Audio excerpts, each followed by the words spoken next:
প্রিয় দর্শক সবাইকে স্বাগত জানাচ্ছি এনটিভি নিয়মিত স্বাস্থ্য বিষয়ক আয়োজন স্বাস্থ্য প্রতিদিন অনুষ্ঠানে। আপনাদের সাথে আছি আমি ডাক্তার সামিউল আওয়াল স্বাক্ষর। প্রতিদিনের মতো আজও আমরা একটি গুরুত্বপূর্ণ বিষয় নিয়ে কথা বলবো। আজ আমাদের আলোচনার বিষয় ওরাল ক্যান্সার। এই গুরুত্বপূর্ণ বিষয়টি নিয়ে আলোচনা করবার জন্য আজ আমাদের সাথে স্টুডিওতে রয়েছেন একজন বিশেষজ্ঞ চিকিৎসক। চলুন দর্শক, অনুষ্ঠানের শুরুতেই পরিচিত হয়ে আসি আমাদের আজকের অতিথির সাথে। ডাক্তার মোহাম্মদ আশাফুজ্জোহা রাজ 1976 সালের আগস্ট মাসে মাগুরা জেলায় জন্মগ্রহণ করেন। তিনি 2000 সালে পায়োনিয়ার ডেন্টাল কলেজ থেকে বিডিএস ডিগ্রি অর্জন করেন।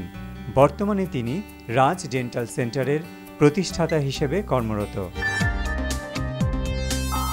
স্যার, আপনাকে স্বাগত জানাচ্ছি আমাদের আজকের এই আয়োজনে। ধন্যবাদ আপনাকে। দর্শক যারা দেখছেন সবাইকে শুভেচ্ছা। স্যার, ওরাল ক্যান্সার আগের তুলনায় কিন্তু আমরা ওরাল ক্যান্সারের যে রোগীরা রয়েছে তাদের সংখ্যাটি দেখছি বেশি। আমি যদি একটু একবার অনুষ্ঠানের শুরুতেই জেনে নিতে পারি, সেটি হচ্ছে ওরাল ক্যান্সার যাদের হচ্ছে বর্তমান প্রেক্ষাপটে, সেটির আসলে তাৎপর্য আপনি কেমন দেখছেন আগের তুলনায়? আসলে অনেক বাড়ছে, ইমিডিয়েট বাড়ছে তা নয়। আমরা গত কয়েক বছর ধরে দেখছি শরীরের অন্যান্য অংশে যে ক্যান্সার হয় তার চেয়ে এই ওরাল ক্যান্সারের সংখ্যা কিন্তু অনেক বেশি বাড়ছে। তার পিছনে কিছু যুক্তিসঙ্গত কারণও কিন্তু আমরা দেখতে পাই। স্যার, সেক্ষেত্রে আসলে কি কি কারণে বাড়ছে? এটা আসলে আমাদের অবহেলার কারণেই। আপনি দেখবেন এই তামাকের ব্যবহার কিন্তু অবাধে বৃদ্ধি পাচ্ছে। আমরা আগে যেমন ধূমপান দেখতাম, এখন তার পরিবর্তে এখন ই সিগারেট আসছে। এটাও যে মুখের ক্যান্সার তৈরি করার জন্য নিরাপদ এমন কোনো তথ্যপত্র কিন্তু কারোর কাছেই নাই। কিন্তু তারপরে মানুষ মনে করছে যে এটার পরিবর্তে এটা খেলেও মনে হয় মুখের ক্যান্সার হবে না। আসলে তামাক জাতীয় জিনিসই মুখের ক্যান্সার তৈরি করতে পারে। আপনি দেখবেন রেস্টুরেন্টে গেলেও আলাদা স্মোকিং জোন থাকছে। এখানে কিন্তু আজকাল ছেলেদের পাশাপাশি মেয়েদের বড় অংশ কিন্তু আমরা দেখতে পারি স্মোক করছে। এই যে স্মোকার বাড়ছে, পাশাপাশি তো গতানুগতিকভাবে পান, সুপারি, জর্দার ব্যবহারও বাড়ছে। মূলত এগুলো কারণেই কিন্তু মুখের ক্যান্সারের যে প্রবণতাটি এটি অনেক বেশি বেড়ে যাচ্ছে। আরেকটি বিষয় হচ্ছে একটি বিশেষ ধরনের ভাইরাস, যেটি একটি মেয়েদের বিশেষ অংশে ক্যান্সার তৈরি করে, যেটি আসলে ক্যান্সার তৈরি আমাদের দেশের প্রেক্ষাপটে বা সারা ওয়ার্ল্ডে 1 নম্বর ক্যান্সার বলে। সেটি তৈরির পিছনে একটা ভাইরাসকে কিন্তু দায়ী করা হয়, হিউম্যান প্যাপিলোমা ভাইরাস। এই ভাইরাসটা কিন্তু মুখের সংক্রমণে করার একটি অন্যতম ভাইরাস, এবং সেটা যদি সঠিক সময় চিকিৎসা না পাই সেখান থেকে কিন্তু মুখের ক্যান্সার তৈরি হতে পারে। আরেকটি কমন বিষয় হচ্ছে ভাঙা দাঁত, যেটি আসলে একদমই আমাদের অবহেলা হতে হচ্ছে। এই সম্প্রতি আমি একটা ইয়াং মেয়ে, উনি ল পড়ছেন, তার মুখেও কিন্তু আমার চেম্বার থেকে ক্যান্সার শনাক্ত হলো। জাস্ট তার একটি আক্কেল দাঁত ভেঙেছিল, ব্যথা ছিল না, ভেঙেছিল, বাট তার চোয়ালের কাছে ঘষা লাগতো। প্রথমে ব্যথা করতো একটু, তারপরে আর করতো না। সে নিজেও খুব বেশি কেয়ার করতো না। ওই যে ভাঙা দাঁতটি রয়ে গেছে, শুধু আক্কেল দাঁতের ক্ষেত্রে নয়, যে কোনো দাঁতে যদি ভেঙে থাকে অথবা কৃত্রিম দাঁত যেমন ডেঞ্চার বলি, ক্যাপ বলি, ভেঙে যেতে পারে। ভেঙে গেলেও যে একটা অমসৃণ অংশ হয়ে গেল, সেই অমসৃণ বা ধারালো অংশ যদি মুখের যে সফট অংশ রয়েছে ক্রনিক ঘষা লাগতে থাকে, প্রথমে এটা ক্ষত হবে, একটু ব্যথা করতে পারে, নাও করতে পারে, পরবর্তী আসলে ব্যথাটা কমে যায়। ব্যথা কমে গেলেও ওই ঘর্ষণটা কিন্তু থাকে ঠিকই। এই যে ক্রনিক ঘর্ষণ বা দীর্ঘমেয়াদী ঘর্ষণ, এখান থেকে কিন্তু ক্ষতটি আস্তে আস্তে পূর্ণাঙ্গ ক্যান্সারে রূপ নিতে পারে। খুব কমনলি কিন্তু এটা আমাদের দেশে হয়ে থাকছে। সব কিছু মিলিয়েই আসলে এই মুখের ক্যান্সারটি আমাদের দেশে ব্যাপক হারে বৃদ্ধি পাচ্ছে। ওরাল ক্যান্সারের ক্ষেত্রে আসলে লক্ষণ প্রকাশের যে বিষয়টি রয়েছে, সেটির প্রকাশ হতে কতদিন লাগে বা এটি আসলে দ্রুত প্রকাশ পায় কিনা? হ্যাঁ, এটি একটি আনন্দের খবর যে আমরা যেমন দুঃখের সাথে বলছি ওরাল ক্যান্সার অনেক বেশি হয়, আর আনন্দের বিষয় হচ্ছে আমরা যদি সচেতন হতে পারি তাহলে আমরা নিজেরাই কিন্তু মুখের মধ্যে পরীক্ষা করে এই ওরাল ক্যান্সার হবে বা হচ্ছে শুরুতেই ধরা পড়তে পারে।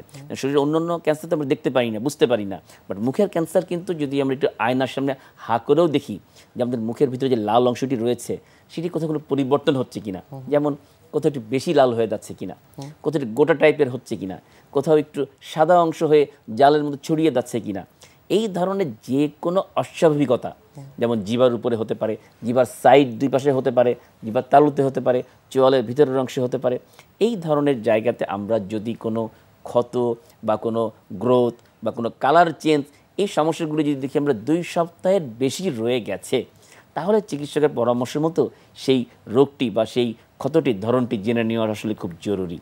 তাহলে হয়তো বা এই ওরাল ক্যান্সার পূর্ণাঙ্গতা পাওয়া থেকে আমরা নিজেদেরকে রক্ষা করতে পারবো। স্যার, কোন কোন লক্ষণ উপসর্গ দেখলে তখন আসলে চিকিৎসকের শরণাপন্ন হতে হবে সেই বিষয়টিও জানবো, এবং আরেকটি বিষয় রয়েছে যে অনেকেরই আসলে আমরা জানি যে জিহ্বাতে কামড় লাগে, এবং পরবর্তী সময় আসলে কি করণীয়, দুটি বিষয় একসাথে। হ্যাঁ, একটি বিষয়টা আপনি যেমন লক্ষণ এটি বলছিলাম যে মুখের নরম অংশে যে কোনো ধরনের অস্বাভাবিকতা হলে সেখানে ব্যথা থাক বা না থাক 2 সপ্তাহ বেশি হয়ে গেলে চিকিৎসকের পরামর্শ নিতে হবে। আর জিভায় যে কামড় লাগার বিষয়টি রয়েছে এটি আসলে অসতর্কতার কারণে হয়ে থাকে। অনেকের আবার জন্মগতভাবেই জিভ বড় হতে পারে, জিভের মধ্যে কোনো ইনফেকশন হয় সেটা একটু ফুলে যে ওখানে কামড় লাগতে পারে। তো জিভা যদি কোনো জায়গায় ক্রনিক কামড় লাগে সেটিকে কোনো অবস্থায় এভাবে রাখা উচিত নয়। চিকিৎসকের পরামর্শ মতো ওই কামড় লাগার বিষয়টিকে চিকিৎসার মাধ্যমে ঠিক করিয়ে নিতে হবে। তাহলে কামড় লাগা থেকে কিন্তু বড় ধরনের বিপদ হতে পারে। তবে সাধারণ যে কামড়টি, হঠাৎ একদিন কামড় লাগলো, ব্রাশের খোঁচা লাগলো, সেখানে যে ক্ষতগুলি হয় খুব কমন আমাদের মধ্যে হয়, এটা আমরা অনেকটা অটো ইমিউন ডিজিজও বলে থাকি, অ্যাপথাস আলসার, যেটি এমনিতে হয় কিছুদিন পর পর হতে থাকে, টেনশানে থাকলে হয়, দীর্ঘমেয়াদী ডায়রিয়া থাকলে হয়, অপুষ্টি থেকে হয়। এটা কিন্তু নির্দিষ্ট সময় সেরে যায়, খুব পেনফুল হয়, দেখলেই চেনা যায় যেটি ভিতরে অনেকটা সাদা হলুদ বর্ণ হয়ে থাকে, সাইডে লাল রঙের একটা বর্ডার থাকে। যে কোনো জায়গায় ছোট্ট একটি আলসার হয়, এমনি ঠিক হয়ে যায়। তো এটি আসলে কখনো ওরাল ক্যান্সারে কনভার্ট হওয়ার সম্ভাবনা নাই, কিন্তু অনেক রোগীর ভয় পেয়ে যায় যেটা বারবার হচ্ছে এটা মানে ক্যান্সার। তবে এটা কেন হয় বারবার, এটিকে চিকিৎসকের পরামর্শের মতো ওই কারণগুলি থেকে পরিত্রাণ নিজেকে করে নিতে পারলেই এই ওরাল অ্যাপথাস আলসার থেকে নিজেদেরকে পরিত্রাণ পাওয়া সম্ভব। নিশ্চয়ই। ওরাল ক্যান্সার শনাক্তকরণে আসলে কি কি পরীক্ষা নিরীক্ষার প্রয়োজন হয়? এটা যখন আমাদের কাছে আসে প্রথমে আমরা ক্লিনিক্যাল যে আই আছে আমরা এটা দিয়ে দেখতে পারি তার যে ওরাল ক্যান্সার তৈরির যে কারণগুলি তখন বললাম তার সাথে কোনটা মিলছে, এটি যাচাই করার পর যদি আমরা বুঝি যে হ্যাঁ ঠিক আছে ওরাল ক্যান্সারের দিকেই যাচ্ছে। ক্যান্সার আসলে নির্দিষ্ট শনাক্ত করার একটি পদ্ধতি, সেটা আমরা বায়োপসি বলি বা হিস্টোপ্যাথোলজিক্যাল টেস্ট বলি।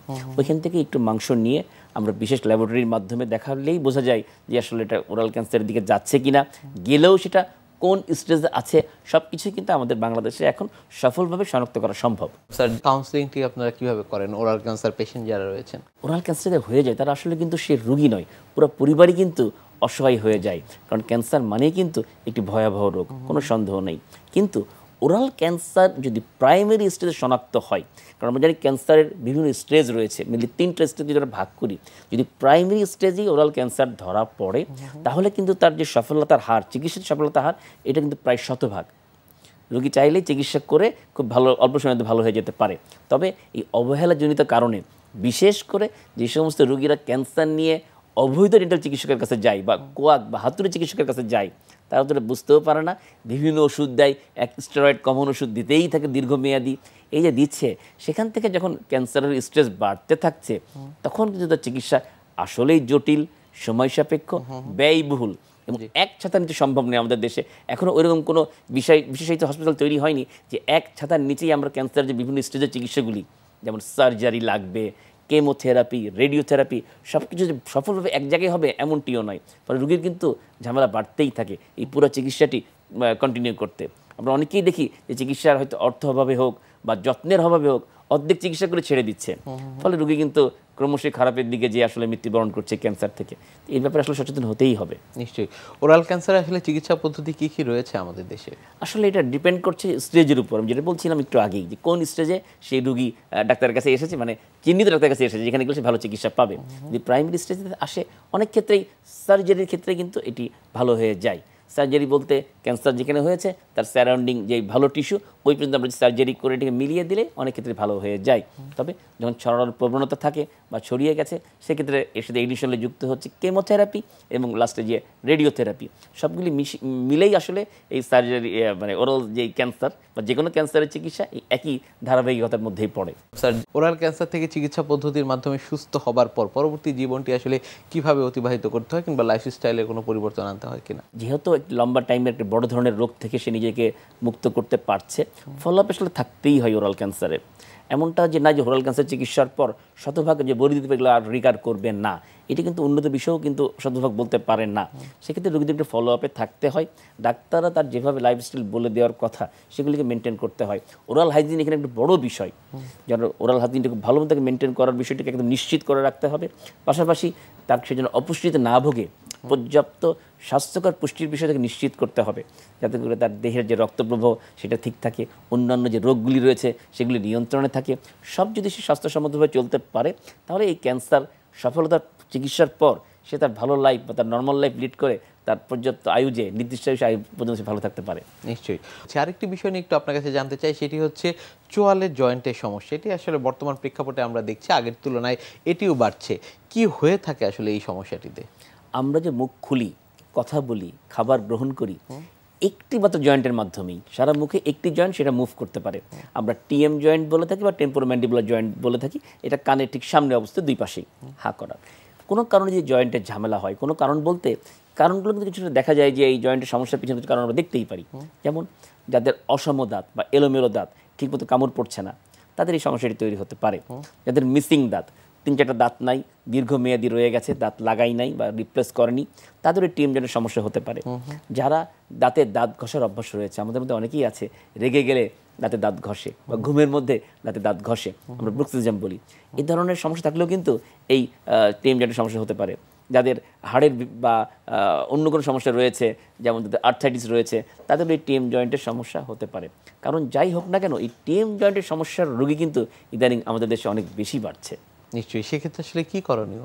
সেক্ষেত্রে প্রথম পর্যায়ে চিকিৎসা করিয়ে নিতে হবে।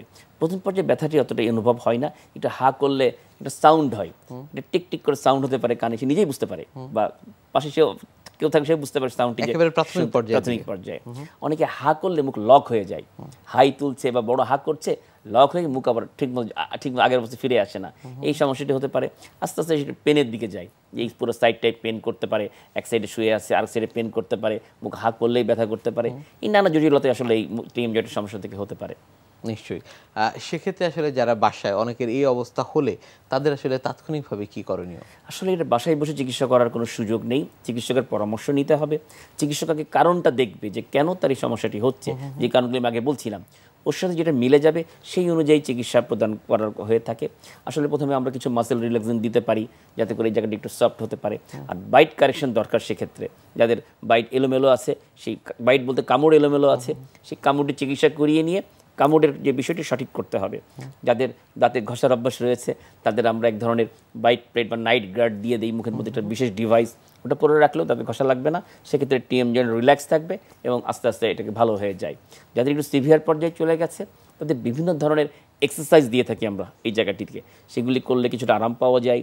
আমরা বিভিন্ন ধরনের ডিভাইস মুখে দিয়ে রাখি, সেগুলো দিয়ে রাখলেও আস্তে আস্তে এই টিএম জয়েন্টের সমস্যাটি থেকে নিজেকে মুক্ত রাখতে পারবে। কিন্তু যারা অনেক বেশি টাইম ধরে অবহেলা করেছে, ফাইব্রোসিসের শক্ত হয়ে গেছে, একদম লাস্ট পর্যায়ে গেলে অনেক ক্ষেত্রে সার্জারির প্রয়োজন হতে পারে। সার্জারি করে এই জয়েন্টটিকে আবার নতুন করে সুন্দর করে তৈরি করে দেওয়া যেতে পারে। নিশ্চয়ই। সেক্ষেত্রে আসলে এই যে জয়েন্টের সমস্যার কথা বলছিলেন, কেউ যদি চিকিৎসকের শরণাপন্ন না হন কিংবা চিকিৎসা না করান, পরবর্তীতে কি কি জটিলতার সম্মুখীন হতে পারেন? বড় ধরনের জটিলতা হতে পারে, একদম ক্ষয় হয়ে যাচ্ছে, কথাই বলতে পারবে না, মুখ লক হয়ে মুখ বন্ধ হয়ে যাবে, হাঁক করতে পারবে না, খাওয়া দাওয়া করতে পারবে না, তার লাইফই বলতে গেলে শেষ।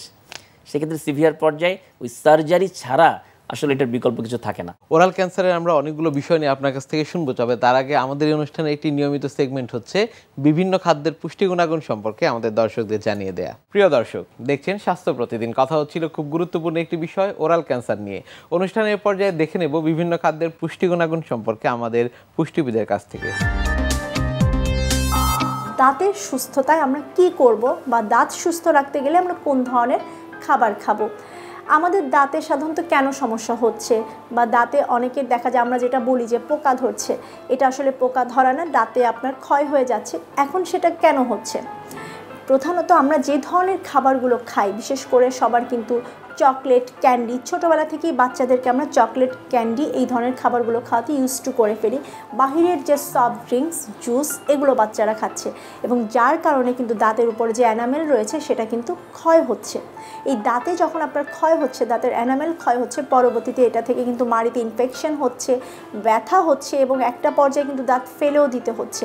তো এই জন্য কিন্তু প্রথমে যে খাবারগুলো নিষেধ আমি সেটা বলবো, কারণ আপনি যদি ছোটোবেলা থেকেই বাচ্চাদেরকে এবং আমরা নিজেরাও যদি যে ধরনের খাবার খেলে দাঁতের ক্ষতি হয় সেগুলো অ্যাভয়েড করতে না পারি, তাহলে কিন্তু আমাদের দাঁতকে সুস্থ রাখতে পারবো না।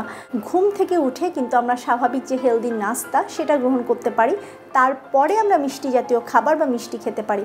শুরুতেই ঘুম থেকে উঠে আমরা যখন মিষ্টি জাতীয় খাবার গ্রহণ করি সেটা কিন্তু আমাদের দাঁতের এনামেলের ক্ষয় সাধন করে।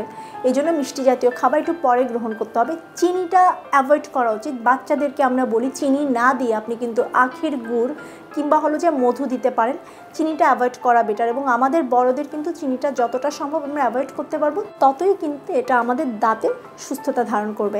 এখন আমাদের যে এই দাঁত, সেই খাবারগুলো আমরা যেগুলো বর্জন করলাম, এর পাশাপাশি আমরা কোন ধরনের খাবার গ্রহণ করব। দাঁত সুস্থ রাখতে গেলে আমাদেরকে কিন্তু ক্যালসিয়ামযুক্ত খাবার গ্রহণ করতে হবে। একটা শিশু যখন পৃথিবীতে জন্মগ্রহণ করে তার আগের থেকে কিন্তু আমরা মাকে বলি যে বাচ্চা যখন গর্ভে থাকে তখন থেকেই মায়ের কিন্তু ক্যালসিয়াম সমৃদ্ধ খাবার আমরা খেতে বলি, যাতে হলো মায়ের হাড় স্ট্রং হয়, মা সুস্থ থাকে, পাশাপাশি বাচ্চার দাঁত এবং হাড় স্ট্রং হয়। তাহলে আপনি বুঝতেই পারছেন যে আমাদের দাঁত সুস্থ রাখার জন্য ক্যালসিয়ামের প্রয়োজনীয়তা কতটুকু। প্রতিদিন আপনি আপনার খাবারে 1 মুঠ করে বাদাম রাখতে পারেন। বাদামে প্রচুর ক্যালসিয়াম থাকে এবং সহজে যেই খাবারটা আপনার ক্যালসিয়ামের চাহিদা পূরণ করবে সেটা কিন্তু আপনার দুধ বা দই। আপনি কিন্তু প্রতিদিন 1 গ্লাস করে দুধ অবশ্যই খেতে পারেন। যাদের হলো ক্যালসিয়াম ডেফিসিয়েন্সি বা ভিটামিন ডি ডেফিসিয়েন্সি রয়েছে তারা কিন্তু চাইলে 450 ml করেও আপনি দুধ খেতে পারেন। দুধ যদি খেতে না পারেন সেক্ষেত্রে দই খেলেও হবে, আপনি 1 কাপ বা 1.5 কাপ পর্যন্ত দই খেতে পারেন। দুধ এবং দইয়ের পাশাপাশি আপনার বাদামের কথা বললাম, এরপর আপনি যেটা খেতে পারেন আমন্ড মিল্ক আছে, কোকোনাট মিল্ক আছে, এগুলোতেও কিন্তু পর্যাপ্ত পরিমাণে ক্যালসিয়াম পাওয়া যায়। যদি সম্ভব হয় তাহলে সেগুলোও গ্রহণ করতে পারেন। এরপরে আসা যাক শাকসবজি। বাঁধাকপি, ব্রোকলি, ফুলকপি, পালং শাক এগুলোতে প্রচুর পরিমাণে ক্যালসিয়াম থাকে। গাজর, টমেটোতেও ক্যালসিয়াম পাওয়া যায়। আপনি এই ধরনের সবজিগুলো নিয়মিত গ্রহণ করার চেষ্টা করুন। এই ধরনের সবজিও কিন্তু আপনার শরীরে পর্যাপ্ত পরিমাণে ক্যালসিয়ামের চাহিদা পূরণ করবে এবং আপনার শরীরে যতটুকু ক্যালসিয়াম দরকার সেটার কিন্তু যোগান দিবে। নিয়মিত যদি এই ক্যালসিয়াম সমৃদ্ধ খাবার আপনি গ্রহণ করতে পারেন, পাশাপাশি ফসফরাস সমৃদ্ধ যে খাবার মানে বিচিযুক্ত যেগুলো আছে, সিমের বিচি কিংবা আপনার মটরশুঁটি, তারপরে মিষ্টি কুমড়ার বিচি, এই ধরনের বিনস জাতীয় খাবার, সিডসযুক্ত খাবার যদি গ্রহণ করেন তাহলে কিন্তু সেটা আপনার দাঁত সুস্থ রাখতে সাহায্য করবে এবং দাঁত যাতে স্ট্রং হয় সেটাতেও কিন্তু সাহায্য করবে। দাঁতের এনামেল যাতে ক্ষয় না হয় সেজন্য যে খাবারগুলো নিষেধ করলাম বা যেগুলো বর্জন করতে হবে সেগুলো যদি মেনে চলতে পারেন তাহলে কিন্তু অনেক বয়স পর্যন্ত আপনি আপনার দাঁতকে সুস্থ রাখতে পারবেন। স্যার, ওরাল ক্যান্সার প্রতিরোধে কি কি করণীয়? জাস্ট কারণগুলো যেহেতু জানি আমরা কেন হচ্ছে সেগুলি প্রিভেন্ট করলেই হয়। কারণ আজ থেকে আমরা তামাকটা ছেড়ে দেই। আসলে যারা পান খায় দীর্ঘমেয়াদী একদিনে ছাড়তে পারে না, অন্তত তামাক পাটটা ছাড়ুক, সুপারি, চুন, পান এগুলো খাওয়া শুরু করুক, আস্তে আস্তে এগুলি বন্ধ করা দিক। তাহলে দেখবেন যে ক্যান্সারের ঝুঁকিটি অনেকটাই কমে গেছে। যারা ধূমপান করছে ধূমপান বন্ধ করতে হবে। ধূমপানের পরিবর্তে যারা ই সিগারেটে অভ্যস্ত হচ্ছে সেটাও বন্ধ করতে হবে, কারণ দুইটি ক্যান্সার তৈরি করতে পারে। এগুলির পাশাপাশি মুখের মধ্যে যে কোনো কারণে কোনো ক্ষত বা যাই হোক এটাকে অবহেলা করা যাবে না, চিকিৎসা করিয়ে নিতে হবে। তাহলেই দেখা যায় মুখের ক্যান্সার অনেকটাই প্রতিরোধ করতে পারবে। অনেক ধন্যবাদ আপনাকে আমাদের আজকের এই অনুষ্ঠানে আসবার জন্য। আপনাকেও ধন্যবাদ। বিশ্বের যে কোনো প্রান্ত থেকে যে কোনো সময় আপনাদের পছন্দের অনুষ্ঠান স্বাস্থ্য প্রতিদিন দেখতে ভিজিট করুন আমাদের পূর্ণাঙ্গ ওয়েব পোর্টাল www.ntvbd.com এ। এছাড়া এনটিভি সব জনপ্রিয় অনুষ্ঠান ও খবরের আপডেট পেতে ভিজিট করুন আমাদের ইউটিউব চ্যানেল ও ভেরিফাইড ফেসবুক পেজে। আজ এখানেই শেষ করছি, আগামীতে আবারও দেখা হবে। সে পর্যন্ত আপনারা সবাই ভালো থাকুন, সুস্থ থাকুন, এনটিভির সাথেই থাকুন। আল্লাহ হাফেজ।